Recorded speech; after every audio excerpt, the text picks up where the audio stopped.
The origins of gladiatorial fights in ancient Rome trace back to the 3rd century BC, when they served as ritual blood offerings to honor the spirits of recently deceased nobles.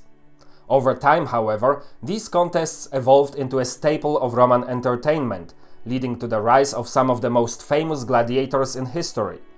And achieving fame as a gladiator could bring not only wealth and immense popularity, but also freedom, as most of the fighters were slaves. Successful gladiators were renowned across the Roman Empire, with victories in the arena elevating their status to that of ancient superstars. Here are the stories of the fighters who became legends through their remarkable achievements, and one crazy emperor.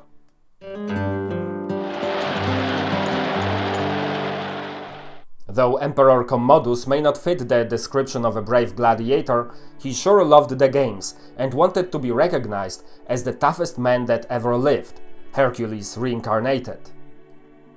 He became the sole Roman emperor in 180 AD, following the death of his father, Emperor Marcus Aurelius. Commodus is known as one of the mad emperors, and for a reason.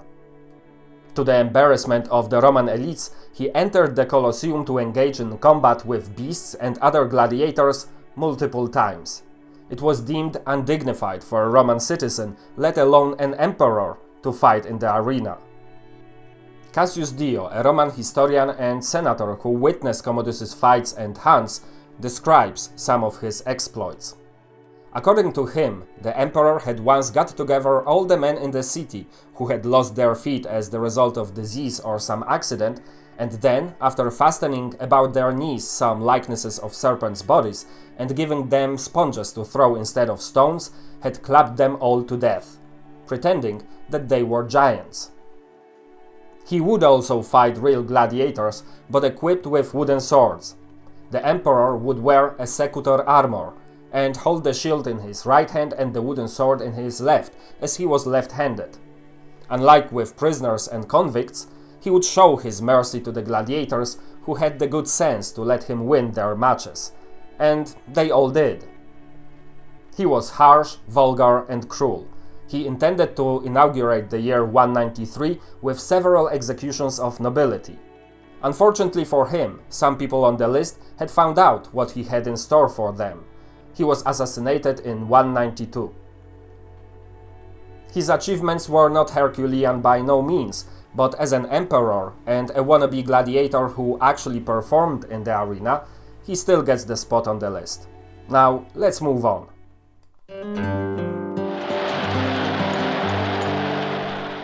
Tetraites, sometimes written as Petraites, was a famous gladiator in the 1st century. He fought as Murmillo, a type of gladiator who wielded a short sword, a large rectangular shield, and wore an arm guard, a metal shin guard, and a characteristic large helmet with a plume crest or horsehair, and an ornate grille face visor. We can imagine that he was tall and muscular, as Murmillo's fighting style was suited for men with strong arms and shoulders due to carrying the weight of the heavy shield and helmet. Though details of at least 10 of his fights remain largely undocumented, he would most likely usually square off against Phraax or Hoplomachus, the types of gladiators with whom he shared some of the equipment, notably arm guards and all-enclosing helmet, and the dangerous short sword. He was most famous for his victory over fellow Murmillo Prudes, for whom this was the 18th match in his career. Popular across the empire memorabilia, such as glass vessels depicting his battle with Prudes, were uncovered in places as far away as France, England, and Hungary. In 1817, a fresco detailing this epic duel was discovered in Pompeii. Unfortunately, it was destroyed in a bombardment during the Second World War. The name Petraites even occurs twice in Petronius's Satyricon, which could be described as a Roman novel.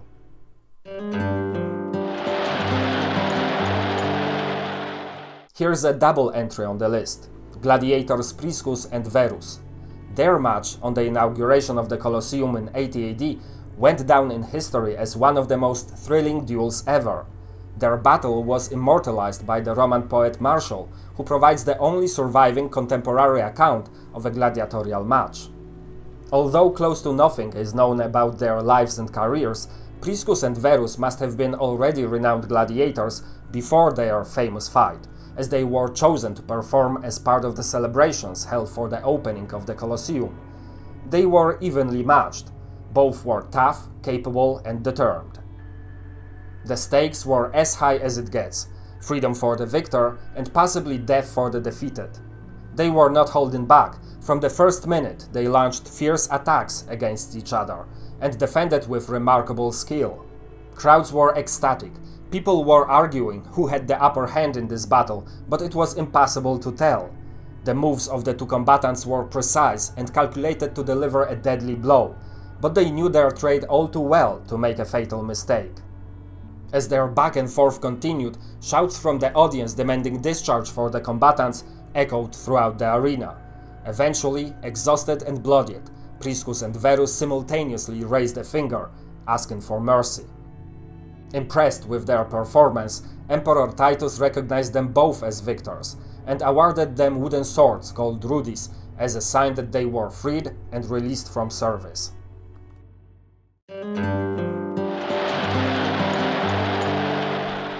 Flamma means flame, and indeed he was fire in the arena. He was arguably the most infamous and dreaded gladiator ever. Seemingly destined for gladiatorial glory, Flamma enjoyed an incredible record of 21 victories, 9 draws and 4 defeats, fighting as a secutor with a sword and shield. He was celebrated in every game he fought.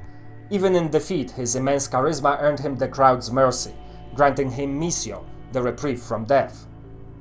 Flamma is also the only gladiator on record to have won his freedom 4 times and turned it down. It appears his only wish was to die in the arena, to the sound of the crowd's roar. This wish was fulfilled when he was 30 years old. But why did he choose never to be free? Flamma's epitaph, dated to the 2nd century AD, indicates he was of Syrian origin. If true, Flamma's past may have been quite challenging, especially due to the violent history between Rome and its subduing of several Jewish revolts in Judea and Syria. He might have participated in Simon Bar Kokhba's revolt from 132 to 136 AD. If captured as a rebel, he would have been sent away as a prisoner of war and expected to die in the gladiatorial arena alongside many other Jewish prisoners. The Bar Kokhba revolt had devastating consequences for Jewish population in Judea, with massive loss of life, extensive forced displacements, and widespread enslavement. The ravaged province of Judea was renamed Syria-Palestina as a punitive measure against the Jews. There was little for Flamma to return to, and even if he did, as a gladiator who entertained Romans for years, his people probably wouldn't welcome him. Thus, he chose to die in the arena.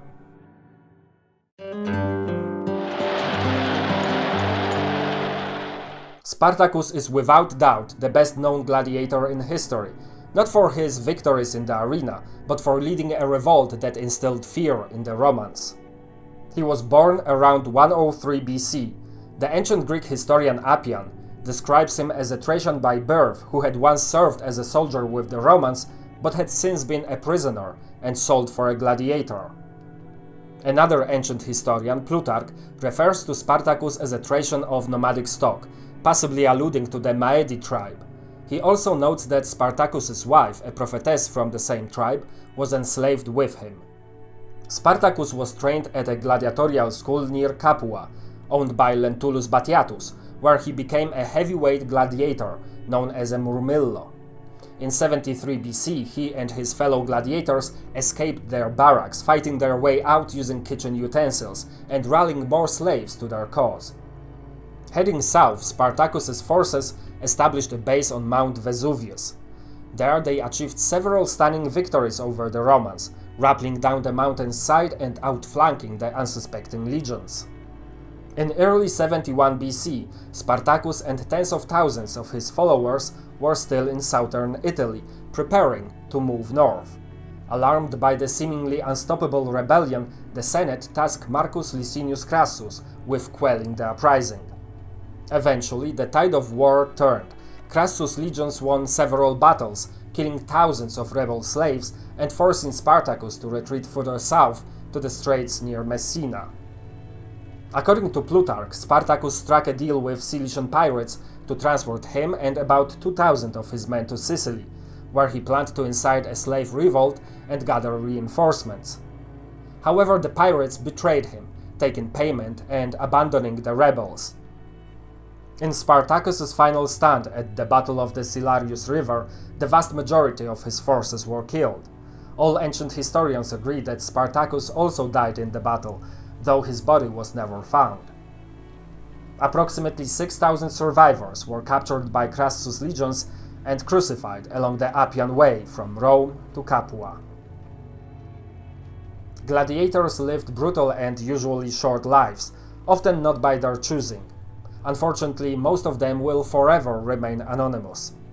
I hope you enjoyed this video, and if you did, please hit the like button and subscribe to the channel for more. See you in the next one.